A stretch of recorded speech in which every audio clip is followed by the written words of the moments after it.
You know what that music means. We are just 100 days away from gathering the greatest athletes in the world once again. And there are 18 members of Team Idaho worth monitoring with the Olympics quickly approaching. Not all of them were born here. We have representation from Alaska, Washington, Colorado, Montana, New Hampshire, and even 3 international athletes. But all of these athletes have either trained or competed in the Great 208. Taking a closer look at the Gem State, Boise, Caldwell, Meridian, Sun Valley, Kimberly, and Rexburg have all recently produced world-class athletes on the cusp of representing the red, white, and blue. Now, the qualification process can be long and drawn out, but we do know at least one member of Team Idaho that will be competing in Paris later this summer. Boise High grad, Mateo Jorgensen. Hey Mateo, what are you doing? Jorgensen fostered his love for cycling in the foothills. Over the last 4 years, he has fought his way to a number of international podiums. As a result, he'll get to parade his talents through Paris this summer. I'm looking back now and it's like, wow, I'm young and I think I performed well and showed that, I have the potential to do it in the future. Now, fellow Boise High grad Will Barta could join Jorgensen in Paris this summer, but it would take a monumental victory in the national time trial next month in order for him to get to Paris. Now, there's going to be a number of Team Idaho athletes in Eugene at the United States Track and Field Championships as well. The main event will be the women's steeplechase. Allie Ostrander will be a fan favorite, but she spent most of the last year running cross country. With the games approaching, she's going to go back to the oval and shoot her shot. After that, BYU senior Lexi Halliday is redshirting this season. There's a number of reasons why, but one of them will allow her to tailor her training schedule towards peaking in July and August rather than May and June, which is the peak of the NCAA schedule. Recently, she ran a qualifying time of 9:26. Those two will likely toe the line with Marissa Howard, the Boise State alumna. We have been following her closely ever since her career took off 5 years ago. Sometimes in my head, I build up these other athletes, and think, oh, they have all these accolades. But I think sometimes I have to bet on myself a little bit more. Howard isn't the only one focused on peaking right now. Rexburg's Shari Hawkins took 8th at the World Championships in the heptathlon last year. Kimberly's own Peyton Bear was an All-American at Mississippi State in the decathlon as a freshman. Hawkins has arrived. Bear is bursting onto the scene. On that note, we arrive at Bora High alumnus Nathan Green, the reigning NCAA champ in the men's 1500. Recently, he ran the 4th fastest time in NCAA history in the event. His approach to Paris: buy a plane ticket now and see what happens. What goes through your mind when I mention the Paris Olympics? We are 100 days away, Nathan. I hear Paris and I hear the Olympics, like I'm going to Europe either way. I've already booked a ticket. I'm already going no matter what. I'll either be racing for Paris or I'll be racing at meets in Italy and Greece and places like that where I'm just going to have a fun time. Either way, it's going to be fun.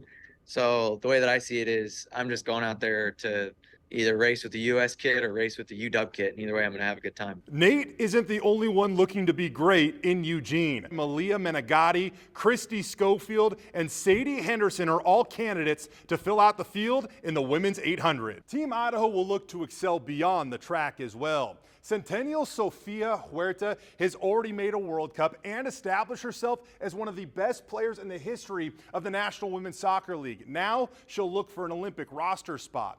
Caldwell's Alyssa Mendoza has more than just a puncher's chance at an Olympic bid. She's currently one of the youngest members boxing for Team USA. Bora High's Aiden Addo is a wrestling sensation, and the only thing missing from his resume is a trip to the Summer Olympics.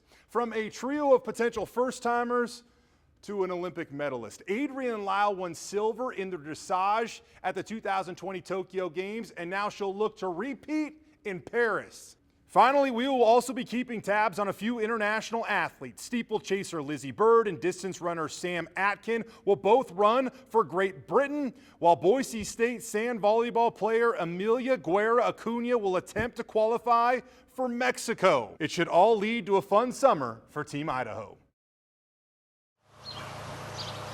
Sometimes big dreams start in small places. Feels like home in here. On the outskirts of Middleton, signs of a champion highlight the heartbeat of Chucker Road. I think about the opportunities and hopefully the influence that I can have on people here. Say hi. Hi. 20-year-old Alyssa Mendoza knows the ropes here. I am very competitive. I don't like anybody being better than I am. Years of her blood, sweat, and tears soaked into the canvas. I only have 9 minutes to prove to everyone, the judges and the crowd and everyone, that I am better than this person, and I'm going to do whatever it takes to show that I am better than who I'm fighting. How good are you at what you do right now when it comes to being a woman boxer in America? I feel like that's a question for my dad. How good is your daughter? The best. It is the best. The speed that she's got is crazy. I still remember the right hook. I was like, holy cow. And then your mind goes. So seeing my dad's reaction to like, oh, you hit really hard.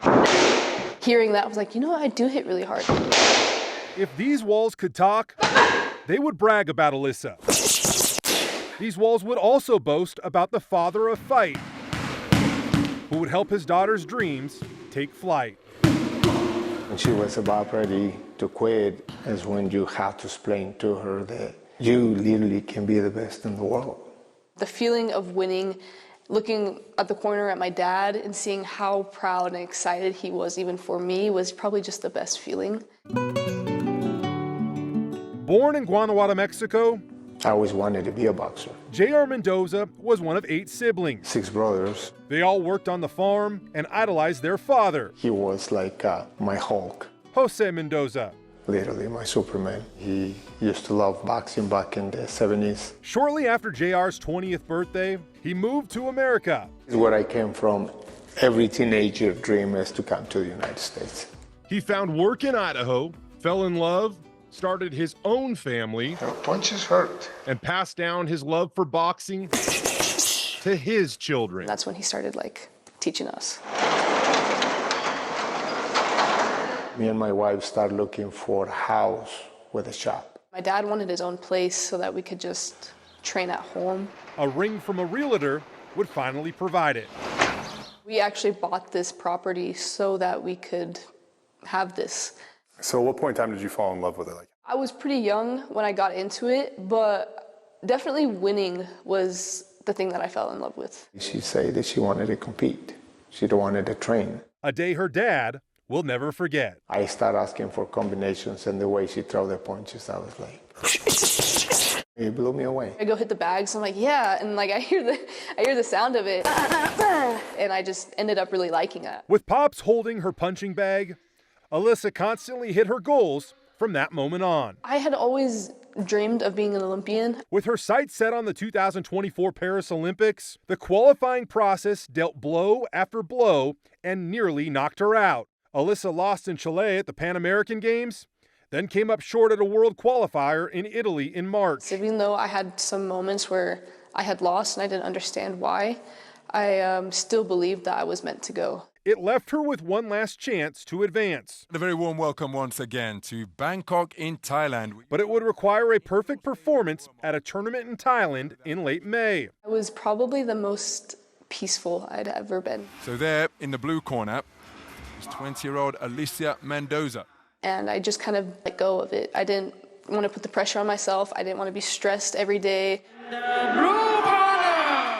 Alyssa won her first 3 fights. I already had felt like I had won the battle mentally, so I just had to go and beat them physically. Representing USA. It set up one last bout that was about to change her life. I ended up fighting a girl from Netherlands, and she definitely came to fight. Look at that punch picking through the middle, but Mendoza answering immediately. And half a world away, her dad was watching. I knew that it was going to be okay. When they raised my hand, it was like, wow. In the red corner, representing USA. Alyssa Mendoza overcome with emotion. In a few months, I'm going to be in Paris representing USA. Like, to me, that is the biggest honor. Seeing my girl running towards that ticket, and It's just like I say, you experience something that you never felt before. And she is absolutely elated, and rightfully so. A fantastic performance. That was just my dream for years, and it's like it happened. It came to life when they raised my hand. You're an Olympian. You're special when you're an Olympian. My dream just came true. They say all roads lead home, but this one also happens to point to Paris, a destination made possible by Dad. I am extremely proud for what she has accomplished. I think his reward is just seeing us succeed or winning a fight, and that to him is probably worth it all. But I am more proud for who she is.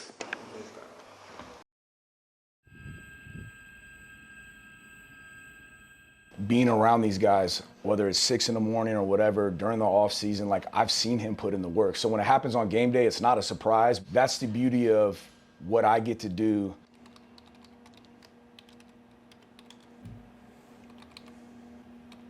Yeah, it's a freaks list, and every year Bruce Feldman comes out with it, the top 100 freaks in the country. Let's see. Blessed to have one of our players on it, Ashton Genty, who is one of the biggest freaks I've ever seen in terms of coaching. I've coached now for 24 years. He made the list, 54. I would argue that he's much higher than that, but that's where they placed him on the list.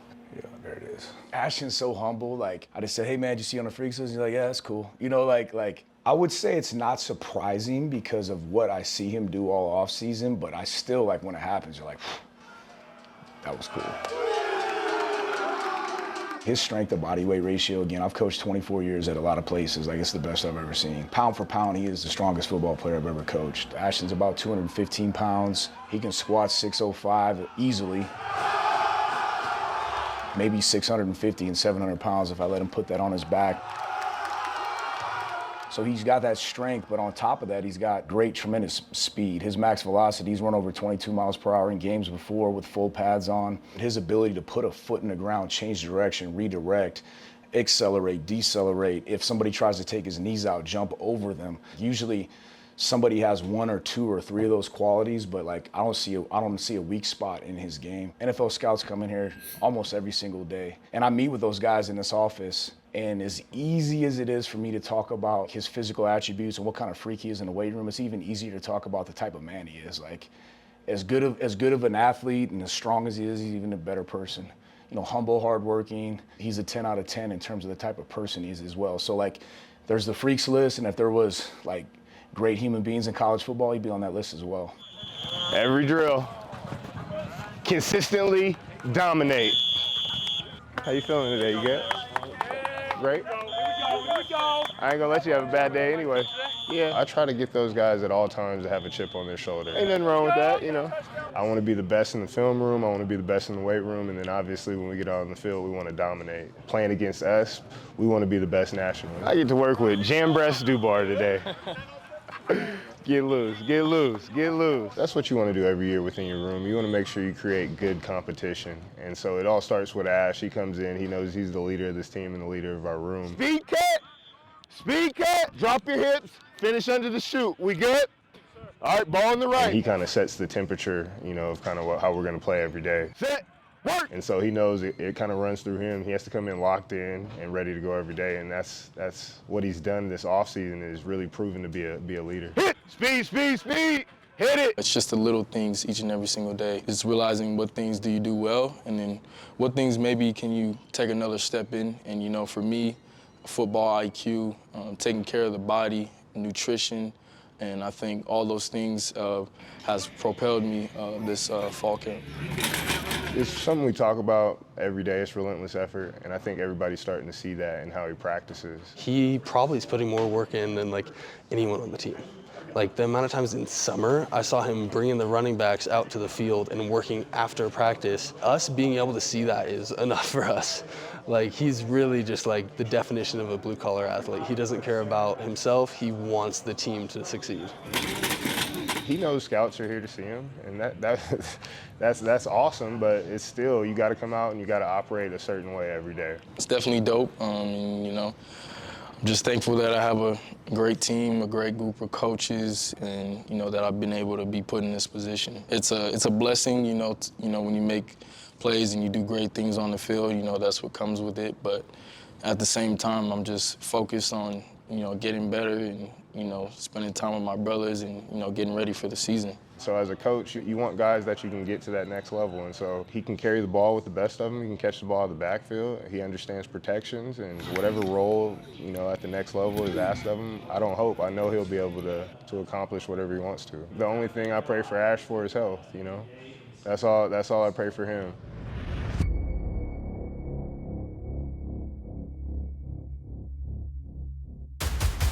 Hands it off to Jeanty up the middle, breaks clear, nobody's gonna catch him, Ashton Jeanty again! There are a lot of great running backs in college football right now. All these other guys are at Power 5 schools, but I think at the end of the day, I'll prove that I'm the best.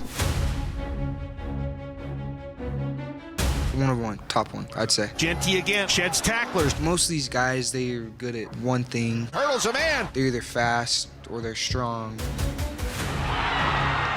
He's fast and strong and athletic and shifty. He's definitely the hardest person that I think I had to go up against. Hand off Jeanty right side. Jeanty will get to the 5, Jeanty to the 4, keeps his balance. Did he score? He stretched the ball out.